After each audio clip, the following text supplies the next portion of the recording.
আব্দুল্লাহ ইবনে আমর থেকে বর্ণিত আনিন নবী সাল্লাল্লাহু আলাইহি ওয়াসাল্লাম, তিনি রাসূল থেকে বর্ণনা করেছেন, আন্নাহু যাকারাস সালাতা ইয়াওমান, রাসূল সাল্লাল্লাহু আলাইহি ওয়াসাল্লাম একদিন সালাত নিয়ে আমাদের সামনে আলোচনা করতেছিলেন। রাসূল বললেন, মান হাফাজা আলাইহা কানাত লাহু নূরান ওয়া বুরহানান ওয়া নাজাতান ইয়াউমাল কিয়ামাহ। যে ব্যক্তি এই সালাতটাকে হেফাজত করবে, অর্থাৎ 5 ওয়াক্ত ফরজ সালাত যারা যথাযথভাবে যথা সময়ে আদায় করবে, কোন ধরনের গরিমসি করবে না, উদাসীন হবে না, অত্যন্ত সচেতন থাকবে এ ব্যাপারে, এটাই হচ্ছে হেফাজত। এই সালাত যারা হেফাজত করবে, এই সালাত তার জন্য কিয়ামতের ময়দানে আলোকবর্তিকা হয়ে যাবে। সুবহানাল্লাহ। ওয়া বুরহানাও, এটা হবে তার দলিল। আমি একটু আগেই বলেছি, আপনি যে মুমিন, আমি যে ইমানদার, এটা প্রমাণিত হবে তখনই, ঈমান আনার পরে যখন আমি সালাতটাকে আমার জীবনে ধারণ করতে পারবো। আল্লাহ রাসূল বললেন, এই সালাতটা হবে মানুষের জন্য দলিল, ওয়া নাজাতান ইয়াউমাল কিয়ামাহ, এবং নাজাতের ওসিলা হবে। ওয়া মান লাম ইউহাফিজ আলাইহা, আর যারা এটা হেফাজত করবে না, লাম ইয়াকুল্লাহু নূরু ওয়ালা বুরহানু ওয়ালা নাজাতুন, তার জন্য কোনো আলোকবর্তিকা থাকবে না, তার সপক্ষে কোনো দলিল থাকবে না, তার নাজাতের কোনো উপায় থাকবে না।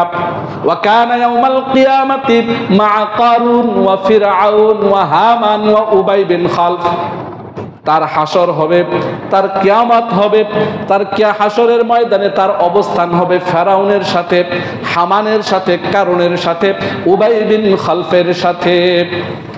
প্রিয় ভাইরা আমার, যে নামগুলো আল্লাহ রাসূল এখানে উচ্চারণ করলেন, তারা পৃথিবীর অত্যন্ত সম্মানিত মানুষ। তারা কি সম্মানিত মানুষ?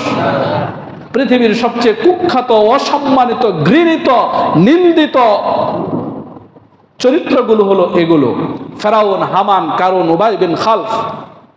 এখন বিশ্লেষণ করার কোনো প্রয়োজন নেই। Sense is the best court in the world, কথা ঠিক কিনা? আপনার বিবেকটাই হচ্ছে পৃথিবীর সবচেয়ে বড় আদালত। বিবেকের সামনে নিজেকে দাঁড় করান। আল্লাহ তো বলেই দিয়েছেন, ইকরা কিতাবাকা কাফা বিনাফসিকাল ইয়াউমা আলাইকা হাসিবা, তোমার কিতাব তুমি নিজে পড়ো, তোমার হিসাব পাওয়ার জন্য তুমি নিজেই যথেষ্ট, কথা ঠিক কিনা? সুতরাং নিজেকে একটু দাঁড় করাই। আমি আপনি কি ওই ফেরাউন, হামান, কারুনের সাথে হাসরের ময়দানে দাঁড়াতে চাই? আপনি যদি দাঁড়াতে চান, এই সিদ্ধান্ত যদি আপনার থাকে, তাহলে আপনার জন্য আমাদের কোনো বক্তব্য নেই। আর যদি আপনি ফেরাউন, হামান, কারুনের সাথে দাঁড়াতে না চান, যেহেতু আল্লাহ রাসূল বলছেন যে নামাজের হেফাজত করবে না, তার জায়গা হবে এদের সাথে। সুতরাং এই অবস্থার পরিবর্তনের কোনো সুযোগ আছে? রাসূলের এই কথা মিথ্যা প্রমাণিত করার কোনো সুযোগ আছে? নাউজুবিল্লাহ, কোনো সুযোগ নেই। আর রাসূল বলেছেন সেটা আল্লাহ গ্রহণ করবেন না, ব্যাপারটা কি এমন হতে পারে? কখনোই নয়। সুতরাং আজকের এই হাদিসটা যারা এতদিন পর্যন্ত শুনেন নাই, আশা করি শুনেছেন ইতিপূর্বে। আজকে যদি প্রথম শুনে থাকেন, এখন আপনাকে সিদ্ধান্ত গ্রহণ করতে হবে, যদি আপনি জ্ঞানী হন এবং বুদ্ধিমান হন। আপনি যদি হামান, কারুন, ফেরাউনের সাথে হাসর না চান, তাহলে 5 ওয়াক্ত সালাতকে ধারণ করতে হবে ইনশাআল্লাহ। আমরা রাজি আছি না ভাই? আমরা আবু বকর, উমর, উসমান, আলী, তালহা, জুবায়ের, সাদ বিন আবি ওয়াক্কাস, সালমান ফারসি, বিলাল রাদিয়াল্লাহু তাআলা আনহুম আজমাইনদের দলভুক্ত হয়ে, অন্তর্ভুক্ত হয়ে আমরা মুহাম্মাদের দলের নিশানাকে হাতে তুলতে চাই, কথা ঠিক কিনা?